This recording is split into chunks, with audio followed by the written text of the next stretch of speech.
Here I've got a Mitsubishi Outlander.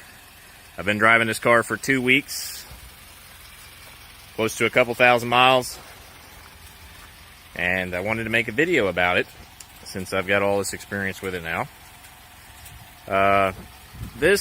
They call this a compact SUV. I think it's more, well, yeah, I can see where they're coming from there, but I think it's more like even a full-size crossover. That's kind of what it reminds me of, or mid-size crossover. But I love the look of the tail lights, headlights. Overall styling's pretty sleek. The rims, love the rims. I think these are probably an 18 or 20-inch rim. Let's see, yeah, they're 18s. I really enjoy the look of those. Lights are nice. Drove it a lot at night. Lights are pretty good. Let's have a look at the inside. Got kind of like a carbon fiber, I don't know, steel, metal, something like that here. Nice design. Seats, cloth seats. Nice design though. Good display here. Different modes to jump through. Let me shut the door and there you go. You can jump through different modes. There's this little thing that you try to drive fuel efficiently and you get more leaves on here. Well, on this tank I've got 17.5 miles a gallon, but I wasn't exactly driving very fuel efficiently. Fuel economy overall, since I've been having the car, I've been doing about 60-65% city, and I'm getting about 26 miles a gallon. On the highway, I've gotten close to 30 miles a gallon. But the city MPG is the most impressive thing about this car. According to Mitsubishi, it gets 25. And we have a display here. It's got a backup camera, as you can see. The radio. Get all that. Dual climate controls here. That's nice. It's smart. Turns itself off when it's warm enough or cool enough. 6-speed transmission here. That I do not like. 4-wheel drive.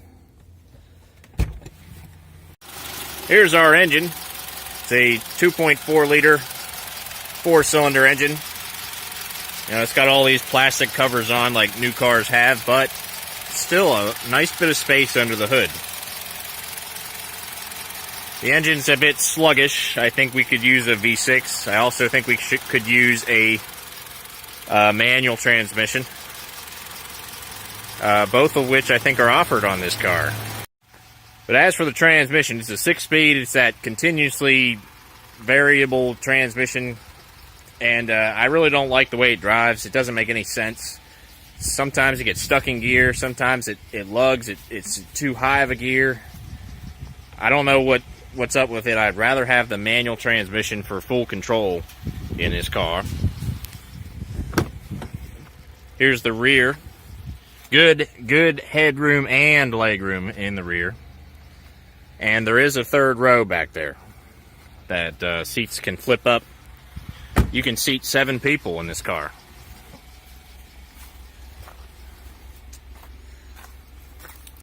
Another thing I'd critique about this car is I think it's got a small fuel tank. It's definitely no bigger than 15 gallons. It's probably a 14-gallon tank. And really, I would love to see something like a 20-gallon tank in a car like this. Gives you better range. It's an off-road kind of vehicle. You could be taking this into remote locations. You would want to have more fuel on board. So I think it should have a bigger fuel tank.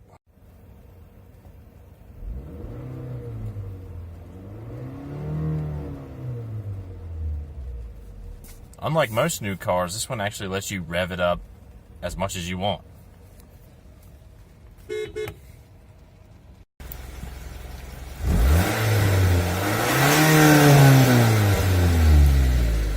Here we go.